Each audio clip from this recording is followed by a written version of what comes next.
So we're here in Creswell Crags cave near Sheffield in Derbyshire and Nottingham in the UK. And I am an artist working on installing entirely hollow aside from the dark. It's an audio installation that I created that I put on inside caves, where I bring the cave to life and I make it breathe and talk. So around the cave there's a multi-channel audio installation, probably about 25 speakers in all the nooks and crannies that you can see. So what an audience experience when they're here is they kind of arrive on site. Very little information about the work, and they're greeted by my tour guides. They get a health and safety induction, and then they walk down by the gorge or wherever the cave is. In the past it's been up mountains, behind waterfalls, along beaches, and as we're approaching the cave is breathing. And we kind of move in and into the cave in low light. They all settle, and when they're in the cave we turn off all the lights and it goes dark. The cave then starts to talk, and words and dialogue swirls around you. For me, it's important that we are in a cave. Cave for me is alive. It is breathing with low and high temperatures. It has a lifespan over millennia, and it's a very sensory experience. As an audience, you're sitting either on the earth, you're touching rocks, you're feeling the cold, you're feeling the atmosphere of being outside, and that's all very important to both the conceptual nature of the work and to the immersive nature of the work. I'm trying to, in a way, give a voice to Mother Earth, and it's very important to be inside Earth.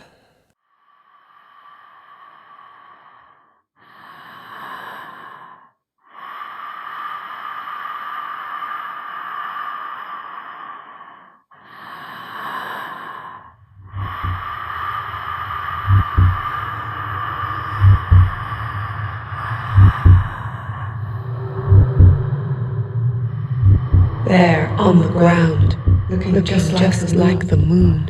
Why didn't she stop when she saw me? Nightgown, quick snag. Must be she didn't see. Our star shot out behind. Nightdress buried behind. But she did see. She did see. How to get the moon back outside. I feel it pull, lifting me up off the floor. Moon, mother moth about flame. Dancing. But you must have had some sign. Did you not suspect? Seems there were plenty of signs. Yes, seems there were plenty. But a sign is only what you read into things. Seems there were clear signs. Suck on, suckle, succumb. People can smell it on you. When you see people sniffing at the air, in the shops, on the train, that's what they're sniffing. Moon made mad. Must have steps splintered, snagging. The moon inside. How would the moon have gotten in?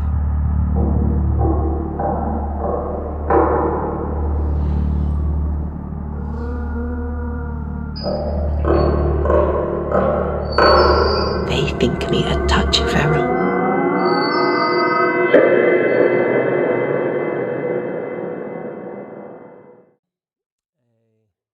I first created the work whilst on residency in County Fingal in Ireland.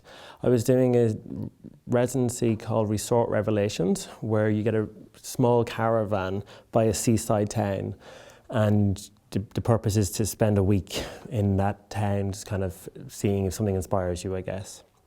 One day at low tide, I was walking the beach and the tide was out, and I happened to just fall across a cave. And there was a old mental health facility on top of near where I was. So I was thinking about inner dialogues, and then I started sitting in the cave and started thinking about bringing the cave into giving it an inner dialogue and how I would be able to do that. So audio was the more preferred way, and hence entirely hollow aside from the dark arose. So I used the cave as a metaphor for the mind, and obviously throughout history and folklore and mythology it has been referenced many times in that way. So I'm kind of now using a lot of AV technology to work within that framework and adapt the cave for that reason. I see a lot of parallels in how humans think and how AV technology works. We think auditory and in visuals, and to play out in a system of patterns. And that is exactly just what AV technology does. So these are the cave systems at Creswell Crags in the UK. They are a very historic site. They have the only prehistoric cave art on the Western Isles, and they think it's the most northern point in the globe that humans from the Ice Age kind of settled. The Ice Age rock art dates to approximately 40,000 years ago.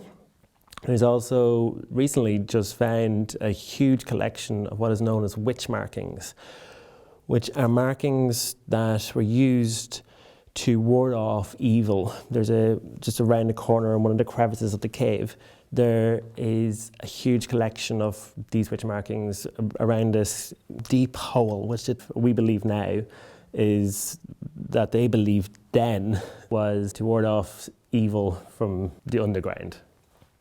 So the cave art and the witch marks have given me a very interesting context to work within. Historically, caves have played a vital role in the simultaneous evolution of consciousness and creativity.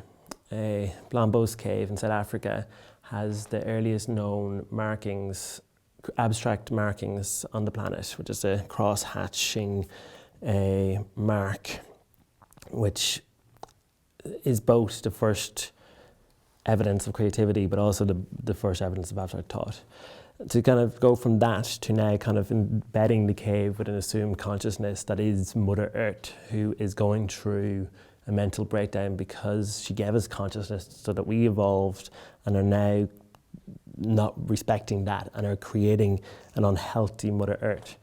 That's the evolution, that's the context that I put the piece within, and it's kind of been quite interesting and overwhelming in a sense, to work with Creswell Crags and that history for that piece.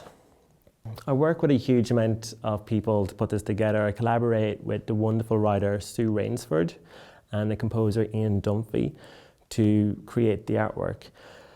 And then we have a huge team of technicians who are amazing and wonderful and couldn't happen without them. I work the creative process with Sue and Ian started back in 2016 when we first started making the piece. I went to college with Sue and was a massive fan of her writing and her talent ever since. So I approached Sue in 2016 to develop the work with her. And we kind of had a bit of back and forth first. I kind of go with some notes of where I want to go in the direction, and then Sue sort of takes that and works magic.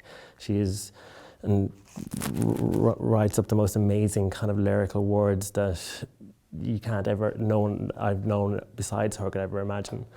And the same with Ian, we kind of work with a composition that is so intricate and so unique to what we're doing. So yeah, this work developed from a lot of my previous works, which were made in more of a controlled and smaller context. Artist Brain with Audio is a scan of my own brain and layered with audio of me seeing the pareidolia within my own brain, so the imagery that invokes imagery, so my brain invoking imagery within my brain. Another work called He is a 9-month interview process with someone about their own thought process, edited to create an inner dialogue with themselves. I work very much as a practice, evolving from one to the next as projects and equipment evolve. So my next artwork that this has led into is Silicon Synapse. It is a virtual reality and psychoacoustic sound experience where I'm working again with Sue Rainsford and a number of people to develop an assumed journey into the personified mind of technology as they are replaying an argument in their mind that they're having with their love interest, nature. Nature and technology are a couple, but they're fighting about the suitability of the relationship and whether or not they're sustainable as a couple. That will go and show this November in Dublin, Ireland, 2019. and we'll also be exhibited in Milan and Brussels as part of the European Commission's the MATI programme later in the year too. So when we get on site, we do a process of engagement for the cave. First of things to do is to sort out where we put the speakers. We hide a lot of the speakers in natural nooks and crannies, so we're not damaging the cave. I have to edit the sound and the acoustics and the levels to each cave on site. Once we get the audience in, we kind of put them into a sweet spot of audio acoustics. I work with a team of people to place these around. We then have to hide all the speakers, or the cabling for the speakers. The speakers kind of run along, and depending on where, in each cave is very different. We have to find what's called we call the office, where we have the computer and the amps and the sound cards all kind of hidden behind, out of sight, so they don't create light spill for an audience. It's a privilege working in such a context as the prehistoric ice age rock art. Like, it's 40,000 years old, and I am here now 40,000 years later putting on another piece of art.